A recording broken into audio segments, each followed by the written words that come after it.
Greetings and welcome back to the channel. In this video I thought I'd give you kind of a view of my efforts to re-aquascape the tank, or at least a part of it. And what you see here is me employing a method that I first saw in a Tidal Gardens video when they were putting together the aquascape for a display tank. In this, I'm using a combination of baking soda and super glue, cyanoacrylate super glue, but particularly the thin kind, because the gel kind just wouldn't work with this. You just spoon on or pack in the baking soda and then douse it with the super glue, and almost instantly it forms a hard bond between the two rocks. It has some exothermic reaction which causes it to really heat up momentarily and emits some gases, so it's a good idea to do this in a well ventilated area. Now again, this is my attempt and I am far from any artistic person. I know some people can just look at a rock and they just see the statue of David inside the rock that just needs to come out. I just see rocks. But nonetheless, I was able to get them pieced together somewhat, and now you see here I'm removing corals from the tank in preparation for moving out some of these rocks that are just infested with discosoma mushrooms and plague paleothoa. Now in this, I'm not even going to bother with trying to clean the rocks up, shave them off. I'm just replacing the rocks altogether. So that's what you see here. I'm attempting to remove the handful of corals that I'm actually trying to transfer over. There was a big red Montipora digitata, and let's see, there's a forest fire. Can't even recognize my own rock. A forest fire digitata, a few acros. Right now I'm cutting off pieces of Garth bonsai, and this next one is the really large chunk that I'm sawing off right here. And instead of putting it in the tank, I just figure simple as just to put it somewhere in the sump. As long as it's under the light and it's got flow, it'll be fine.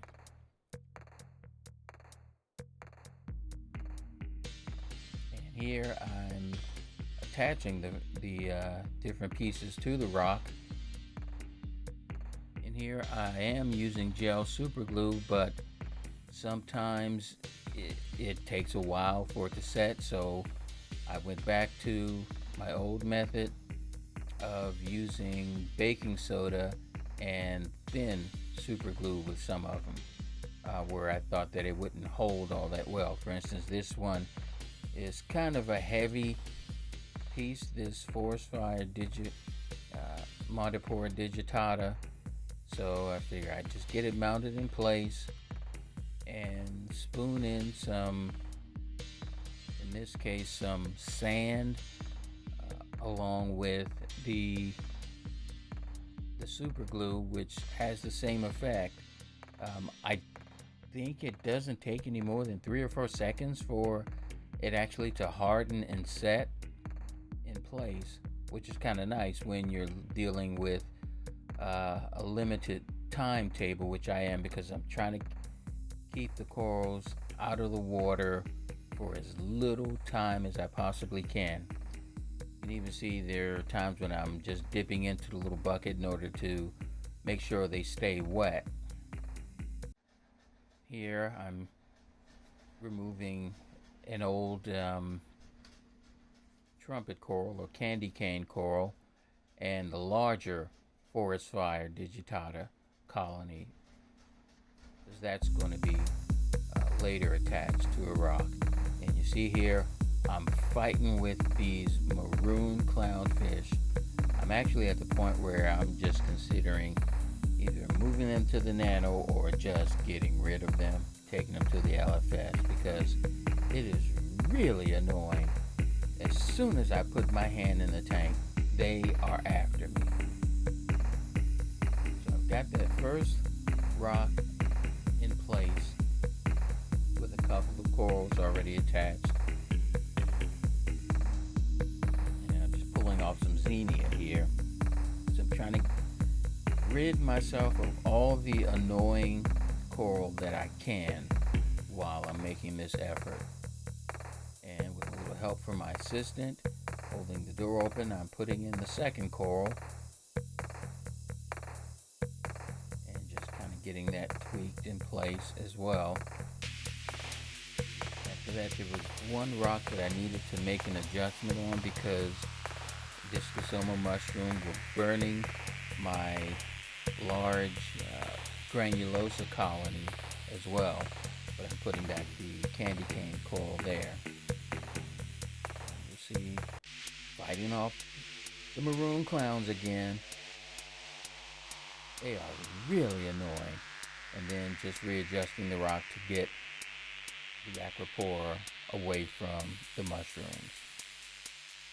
Here I'm just gluing a couple of frags in place, but for the most part, the job is done.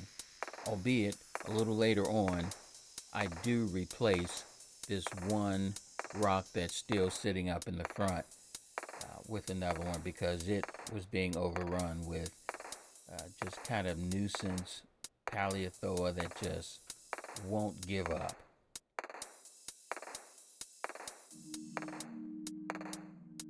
So from here, this is pretty much it for my efforts for aquascaping.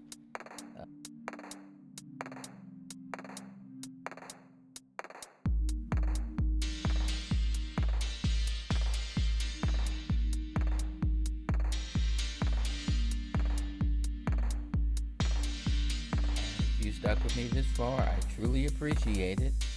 As always, I ask if you haven't subscribed already, please hit that subscribe button and give a like. My name is Ed. Thanks for watching. And take care.